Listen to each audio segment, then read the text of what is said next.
Hi everyone, welcome back to this channel. Today I'm going to sit down and do a little Q&A. I seem to get this video request done quite often and I thought I would do one for you guys. I asked on my Instagram for you guys to send me a bunch of questions that you want me to answer, and here I am.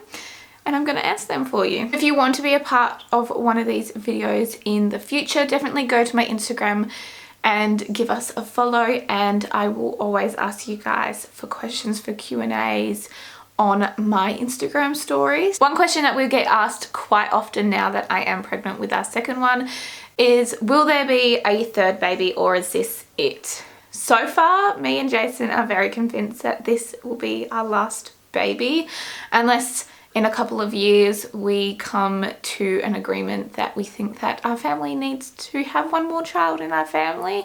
But at the moment we are definitely 100% positive that this will probably be our last baby, and I'm not upset about that. I thought I was either going to have 2 or 3 kids, and I'm happy that I am having 2. If we decide later down the track that we want to add a third to our family, then I obviously will be extremely pleased about that. But I know a lot of people have been asking this question just because I am having a second boy and I'm not having a little girl. But I'm not too upset about that. I was meant to obviously have boys for a reason. And if this is our last one and I don't get a daughter, then I am completely 100% okay with that. How long will you take off work before you go back? Right now, my plans are to have at least a year off work. I will be able to get paid from my work and also the government for about 8 months. So I'm really happy that I will at least get 8 months paid parental leave, which is really nice because I only got 4 months with Frederick.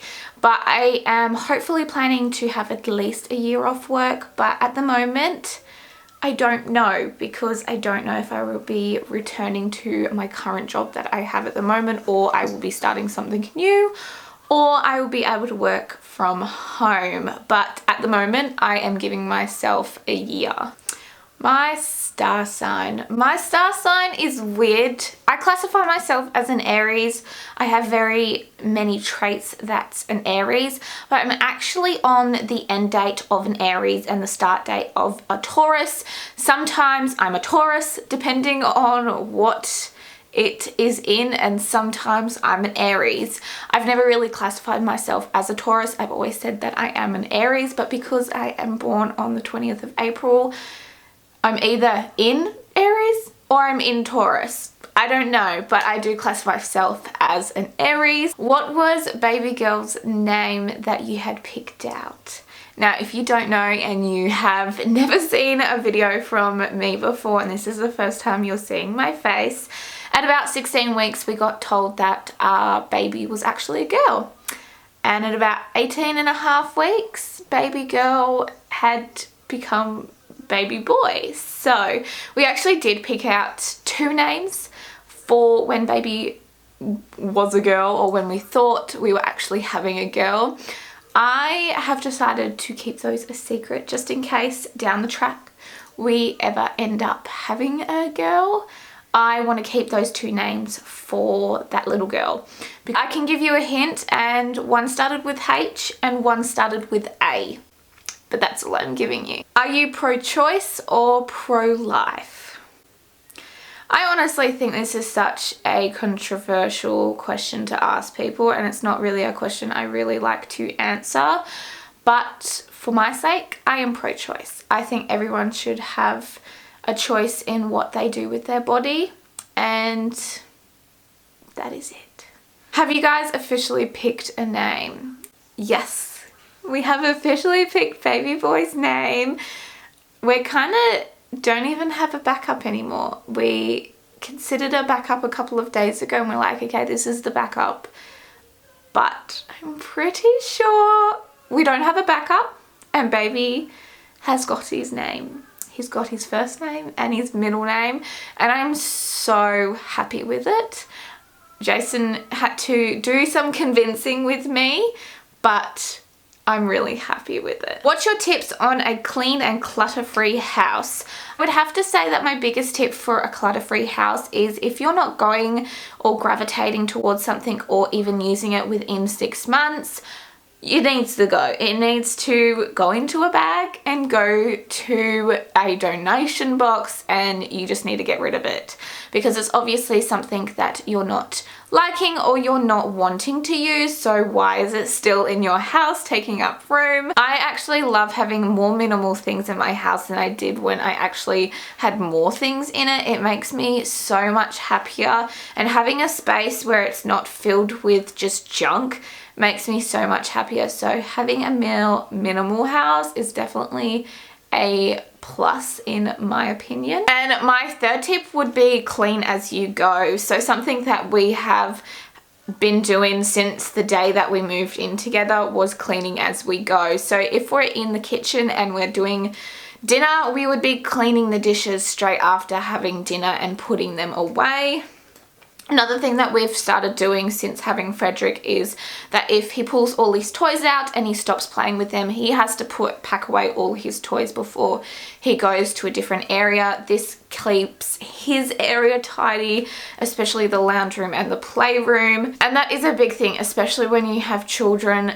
The toys can literally go everywhere. So teaching Frederick to clean up after himself is definitely a huge help. How did you get past your postnatal depression / anxiety and into excitement for baby 2? I suffered from postnatal depression and anxiety. I can't even say that word with the and anxiety with Frederick. I think I kind of overcame that when he was under a year old, but I did have postnatal depression for most of the first year. So at the moment, I haven't experienced anything that I have been feeling like I have been getting that again with this pregnancy. I didn't really get postnatal depression until after I had Frederick and when everything hit me. And I was very selfish in myself and keeping it to myself when no one could help me and no one knew what I was going through. So this pregnancy has been exciting since day one. It's not been one day where I have been worrying about things or things getting on top of me or just any negative thoughts. It hasn't come through my mind once. But I know if after baby comes here and I am feeling those kinds of way, that there is lots of people out there to support me, and there's lots of organizations that can help me deal with my problems. But definitely one thing I know now to do is not to hide it from people. Will you be vlogging the birth? I will be vlogging as much as I possibly can with the birth. I did with Frederick and I love rewatching it all the time. Like, it's one of my favorite videos, all my favorite videos I should say, that I have ever vlogged. I definitely will be vlogging my birth with this baby. It won't be as graphic as some people's birth vlogs, but it definitely will be showing you guys how I am progressing through my birth and how it all went down. 5-year goals. This is hard because I'm not someone who's like, oh, this is going to happen in this time. It's just like, it will happen when it happens. But something that I would love to happen in 5 years is that I would love to have a stable income with me being at home. That's something that I've wanted for a while now, and I definitely am trying to pursue that more and more now with me having a second child. Another thing I would love to do within 5 years, that if I don't have an opportunity to work from home and have a really good stable income, I would like to go back to school and become a paramedic. That's one thing that I have been really drawn to do for about a year now. I've really wanted to go back to school and become a paramedic. One huge goal that I know I want to achieve in the next 5 years is to make sure my marriage is just as amazing as it is right now. We are almost 4 years into being married, and in 5 years that will be almost 9, which is insane. But I hope in 5 years my marriage is just as amazing as it is right now. Will you get a tribute tattoo for baby number 2? Well, of Of course, I have been thinking about it, and I still need to get one for Frederick. I still haven't got a tattoo for him. I've been waiting until he's a little bit older to do one because I really wanted to know who Frederick was, his personality, the things he liked and disliked before I decided to get a tattoo for him.